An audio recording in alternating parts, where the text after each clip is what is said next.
So hello everyone, नमस्कार साथियों। स्वागत है आप सभी का एक बार फिर से डेली करंट अफेयर्स की क्लास में। और आज है साथियों आप लोगों की 27 सितंबर। लेकिन साथियों आज की क्लास के अंदर हम लोग 2 दिन के करंट अफेयर्स को देखेंगे, 26 और 27 सितंबर के। क्योंकि साथियों कल क्या है कि आप लोगों की करंट अफेयर्स की क्लास नहीं आई थी, तो आज की क्लास के अंदर हम लोग 2 दिन के करंट अफेयर्स को देखने वाले हैं। तो चलिए साथियों, उससे पहले एक बार मैं आपको 25 सितंबर के करंट अफेयर्स को क्विकली रिवाइज करा देता हूँ, मात्र 2 मिनट के अंदर ही। उसके बाद हम लोग आज के प्रश्नों की ओर बढ़ेंगे। तो जैसा कि साथियों लास्ट क्लास के अंदर मैंने आप लोगों को पढ़ाया था कि अभी जो हरिनी अमर सूर्य है, ये भी किस देश की नई प्रधानमंत्री बनी थी, तो ये बनी थी श्रीलंका की। जेके लक्ष्मी सीमेंट के मैंने आपको नए ब्रांड एम्बेसडर बनाए थे, जो कि कौन बने हैं, तो Rohit Sharma. Axis finance limited ने अभी किसे अपना मैनेजिंग डायरेक्टर और सीईओ नियुक्त किया था, तो साई गिरधर को। भारतीय महिला टीम ने भी विश्व स्केट खेलों में पहली बार जो है ये कौन सा मेडल जीता था, तो कांस्य पदक। अभी अंतर्राष्ट्रीय स्पेस स्टेशन पर सबसे लंबे समय तक रिकॉर्ड बनाने वाले जो ओलेग कोनोनेंका है, निकोलस लाई, इनका संबंध किस देश से है, तो इनका संबंध साथी रूस से है। और इन्होंने अंतर्राष्ट्रीय जो स्पेस स्टेशन है इस पे कितने दिनों बिताए, तो 374 दिन। अभी अक्टूबर में वार्षिक जो मालाबार नौसेना अभ्यास है, जो कि क्वाड देशों के बीच में होता है, इसका जो 28वां संस्करण है, इसकी मेजबानी कौन करने वाला है, तो इस बार साथ ही इसकी जो मेजबानी है ये भारत करेगा। और इसमें जो है ये 4 देश पार्टिसिपेट करेंगे। 4 देश कौन कौन से हैं, तो ये क्वाड के साथ ही 4 देश हैं। एक तो ऑस्ट्रेलिया, दूसरा है जापान, तीसरा है अपना इसमें भारत, और चौथा है अमेरिका। विश्व पुस्तक दिवस मैंने आपको पढ़ाया था, जो कि हर साल कब मनाया था, तो 23 सितंबर को।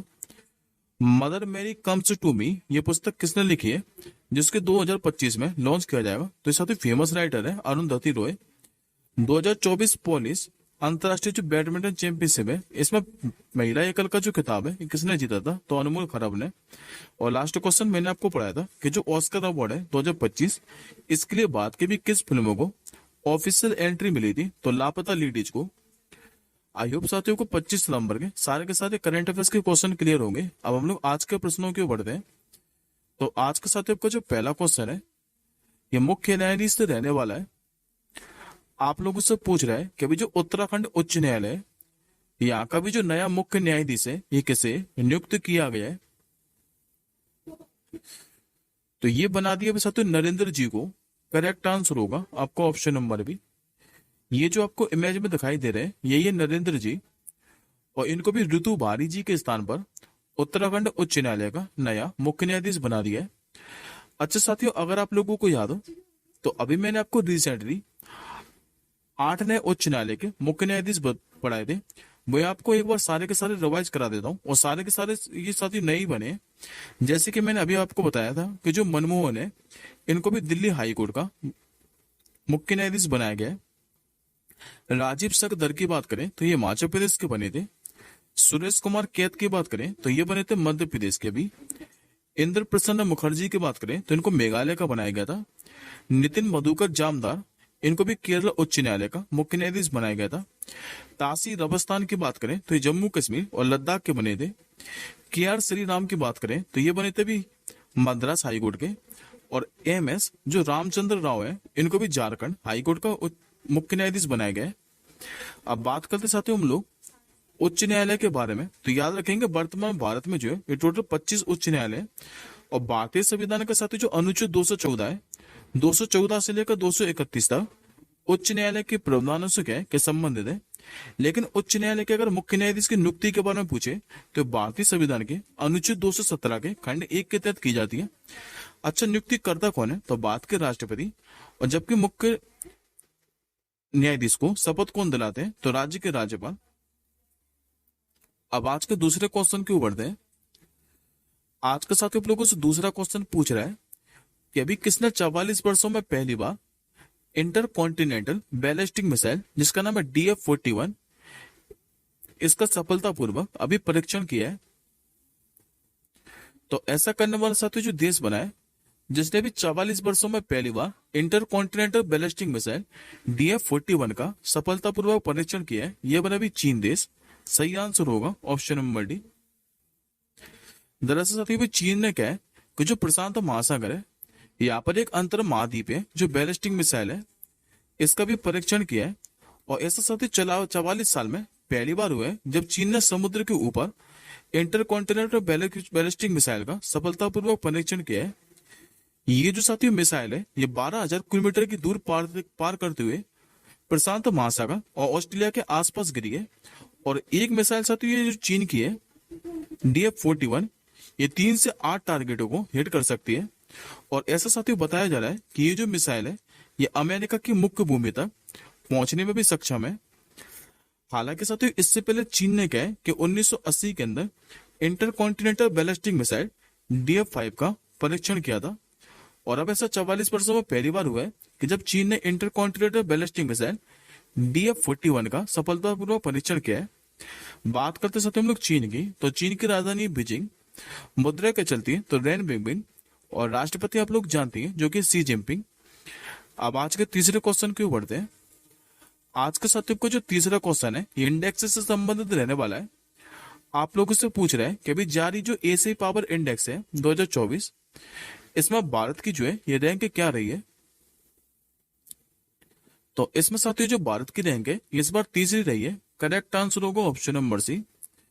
दरअसल दोस्तों अभी जो एशिया पावर इंडेक्स है 2024, इसके अनुसार भारत ने जो है ये 39.1 पॉइंट हासिल किए और इसी के साथ भारत तीसरे स्थान पर रहा है। अच्छा, भारत ने पीछे किसको छोड़ दिया है, तो भारत ने दोस्तों जापान को पीछे छोड़ दिया है।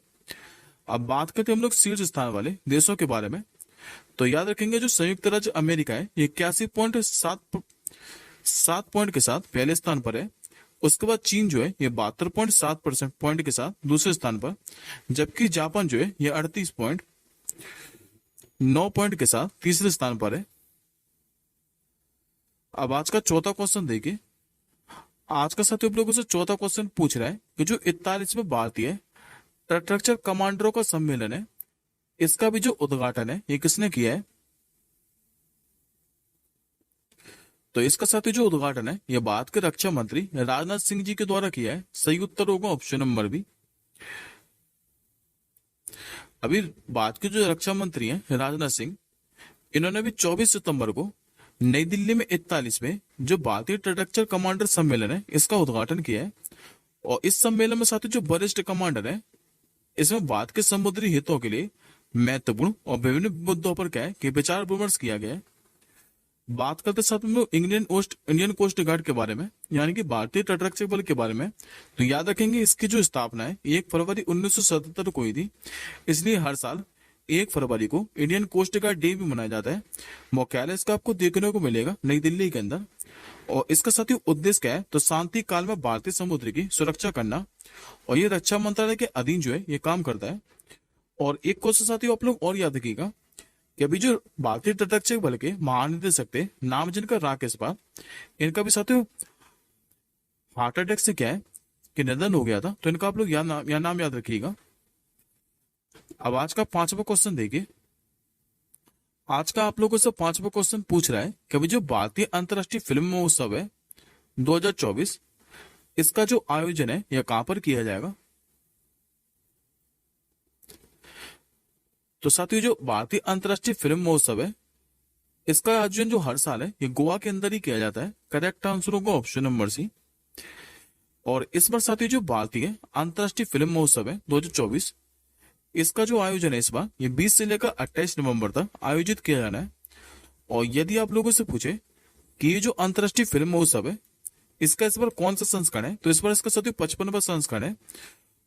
अब बात करते हैं भारतीय अंतर्राष्ट्रीय फिल्म महोत्सव के बारे में। तो इसके साथ ही जो स्थापना है 1952 में हुई थी, और ये एशिया फिल्म महोत्सव में से एक है। ये जो महोत्सव है ये सूचना प्रसारण मंत्रालय और भारतीय जो राष्ट्रीय फिल्म विकास निगम है और गोवा राज्य सरकार, इन्हीं के द्वारा संयुक्त रूप से आयोजित किया जाता है। और 2004 से क्या है ये जो फेस्टिवल है ये गोवा के अंदर ही आयोजित किया जा रहा है।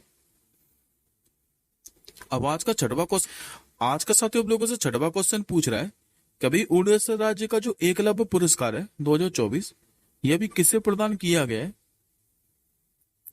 तो इस बार साथियों ये जो पुरस्कार है ये प्रत्यक्षा रे को दिया है। करेक्ट आंसर होगा ऑप्शन नंबर ए। दरअसल ये जो तैराक है प्रत्यक्षा रे, इनको भी प्रतिष्ठित एकलव्य पुरस्कार 2024 के लिए चुना है। अब बात करते हैं दोस्तों हम लोग प्रत्यक्षा रे के बारे में। तो इन्होंने फरवरी 2024 में गुवाहाटी में आयोजित जो खेलो इंडिया यूनिवर्सिटी गेम थे, इसमें कुल इन्होंने 6 पदक जीते थे, जिसमें से 4 तो जीते थे, साथ ही इन्होंने गोल्ड मेडल, एक जीता था सिल्वर पदक और एक जीता था ब्रॉन्ज मेडल। अब बात करते साथ ही हम लोग एकलव्य पुरस्कार के बारे में। तो ये जो एकलव्य पुरस्कार है ये 1993 में धर्मार्थ संगठन के द्वारा शुरू किया गया था। और इस पुरस्कार के अंतर्गत क्या है कि 7 लाख रुपए की नगद इनामी राशि दी जाती है। और इसके साथ ही उड़ीसा का क्या है कि सबसे प्रतिष्ठित खेल पुरस्कार भी माना जाता है। ये पुरस्कार क्या है कि हर साल उड़ीसा के युवा खिलाड़ियों को पिछले 2 वर्षों में उनके उत्कृष्ट प्रदर्शन के लिए दिया जाता है, जो कि इस बार किसे दिया है तो प्रत्यक्षा रे को। अब आज के 7वें क्वेश्चन क्यों बढ़ते हैं। आज का आप लोगों से 7वां क्वेश्चन पूछ रहा है कि अभी 25 सितंबर 2024 को सरकार की जो प्रमुख पहल थी मेक इन इंडिया, इसने भी कितने वर्ष पूरे कर लिए। तो इस वर्ष आते हुए 25 सितंबर 2024 को सरकार की जो प्रमुख पहल थी मेक इन इंडिया, इसने भी 10 वर्ष पूरे कर लिए। सही उत्तर होगा ऑप्शन नंबर बी। यदि साथियों आप लोगों से पूछे कि जो मेक इन इंडिया पहल है इसको शुरू कब किया था, तो 25 सितंबर 2014 को। और इस मेक इन इंडिया पहल का उद्देश्य क्या था, तो भारत के मैन्युफैक्चरिंग सेक्टर को बढ़ावा देना। क्योंकि मैन्युफैक्चरिंग और कृषि क्या है कि देश के सकल घरेलू उत्पाद में एक छोटे से हिस्से के रूप में योगदान करते हैं। और अभी इसने 25 सितंबर 2024 को 10 वर्ष पूरे कर लिए। अब आज के 8वें क्वेश्चन, आज का साथियों आप लोगों से 8वां क्वेश्चन पूछ रहा है कि भारत से भी हथियार खरीदने वाला जो सबसे बड़ा देश है यह भी कौन सा बन गया है। इस देश का नाम है साथियों आर्मेनिया देश। करेक्ट आंसर होगा ऑप्शन नंबर डी। दरअसल साथियों अगर चालू वित्त वर्ष 2024-25 की शुरुआत तक देखें तो आर्मेनिया ने भारत से जो है कुल $600 मिलियन के हथियार खरीदे।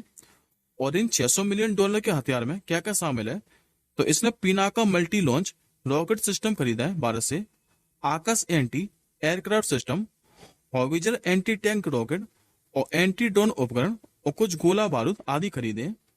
बात करते हम लोग आर्मेनिया के बारे में। तो पहले आप लोग मैप में देखिए लोकेशन आर्मेनिया की। आर्मेनिया की जो सीमा है ये 4 देशों के साथ लगती है। एक तो जॉर्जिया के साथ, दूसरी सीमा साझा करता है टर्की के साथ, तीसरी की जो सीमा लगती है ये अजरबैजान के साथ लगती है, और चौथी सीमा साझा करता है ईरान के साथ। आर्मेनिया के अगर आप लोगों से राजधानी पूछे तो ये येरेवन। आर्मेनिया में मुद्रा क्या चलती है, तो आर्मेनियाई ड्राम। यहाँ के राष्ट्रपति कौन है, तो बाहागन खाचतुर्यान। जबकि यहाँ के प्रधानमंत्री कौन है, तो निकोल पाशिनयान। ये वर्तमान में आर्मेनिया के प्रधानमंत्री हैं। अब आज के 9वें क्वेश्चन की ओर बढ़ते हैं। आज के साथियों पर जो 9वां क्वेश्चन है ये इंपॉर्टेंट रहने वाला है, इस पे स्टार मार्क करके रखिएगा। आप लोगों से पूछ रहे हैं कभी भारत का पहला CO2 से मेथनॉल जो प्लांट है इसकी जो आधारशिला है यह भी कहां पर रखी गई है। तो इसके साथ ही जो आधारशिला है यह भी महाराष्ट्र के पुणे के अंदर रखी गई है। करेक्ट आंसर होगा ऑप्शन नंबर सी। अभी हाल ही में विज्ञान और प्रौद्योगिकी विभाग ने कहा कि महाराष्ट्र का जो पुणे है यहाँ पर भी थर्मेक्स लिमिटेड में भारत के पहले CO2 से मेथनॉल प्लांट की आधारशिला रखी है। और इस संयंत्र के साथ ही जो क्षमता है ये कितनी है, तो 1.4 टन प्रतिदिन। इसका जो कार्यान्वयन है ये IIT दिल्ली और थर्मेक्स लिमिटेड के बीच क्या है कि सार्वजनिक निजी भागीदारी के तहत किया गया है। बात करते हैं मेथनॉल के बारे में। तो सबसे पहले मेथनॉल के साथ आप लोग फॉर्मूला याद रखिएगा क्या है, तो CH3OH। ये एक पारदर्शी तरल पदार्थ है जिसका उपयोग प्लास्टिक पेंट, सौंदर्य प्रसाधन और ईंधन जैसे रोजमर्रा के क्या है कि उत्पादों में किया जाता है। अब आज के 10वें क्वेश्चन की ओर बढ़ते हैं। आज का साथी आप लोगों से 10वां क्वेश्चन पूछ रहा है कि अभी 25वां जो आईफा अवार्ड है इसका जो आयोजन है ये कहां पर किया जाएगा। तो इसका साथी जो आयोजन है ये राजस्थान के जयपुर के अंदर किया जाना है। करेक्ट आंसर होगा ऑप्शन नंबर सी। देखिए साथियों 25वें जो अंतर्राष्ट्रीय भारतीय फिल्म अकादमी है इन पुरस्कार समारोह का जो है ये आयोजन 7 मार्च से लेकर 9 मार्च तक किया जाएगा राजस्थान के जयपुर के अंदर। और रजत जयंती समारोह के लिए क्या है कि राजस्थान जो पर्यटन विभाग है और आईफा इसके भी समझौते ज्ञापन पर हस्ताक्षर किए गए। समारोह में डिजिटल मनोरंजन फिल्मों और OTT सामग्री में उपलब्धियों को मान्यता देते हुए आईफा डिजिटल पुरस्कार भी क्या है कि दिए जाएंगे। अब आज के साथियों आखिरी क्वेश्चन की ओर बढ़ते हैं। आज का आप लोगों से आखिरी क्वेश्चन पूछ रहा है कि अभी जो पश्चिम बंगाल सरकार है, इन्होंने अभी किस शहर में जो ट्राम सेवा है इसको बंद करने का फैसला किया है? तो ये कह सकते हैं पश्चिम बंगाल की राजधानी कोलकाता के अंदर। करेक्ट आंसर होगा ऑप्शन नंबर डी।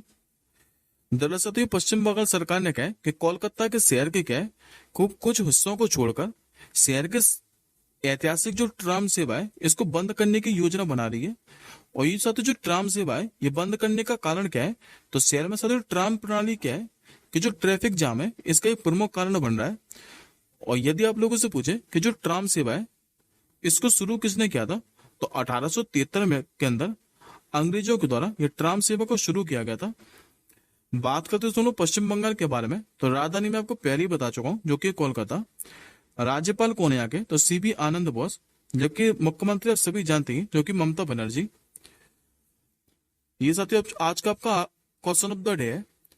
आप लोगों से पूछ रहा है कि जो सरदार वल्लभ भाई पटेल राष्ट्रीय पुलिस अकादमी है इसका भी जो नया निदेशक है ये किसे नियुक्त किया गया है? इस प्रश्न का आंसर साथियों आप लोग मुझे कमेंट बॉक्स के अंदर कीजिएगा। और साथियों कुछ क्वेश्चन आप लोगों के छूट गए, उनको हम लोग नेक्स्ट क्लास के अंदर डिस्कस कर लेंगे। अब हम जल्दी मिलेंगे साथियों अगली क्लास के साथ ही। तब तक के लिए जय हिंद, वंदे मातरम।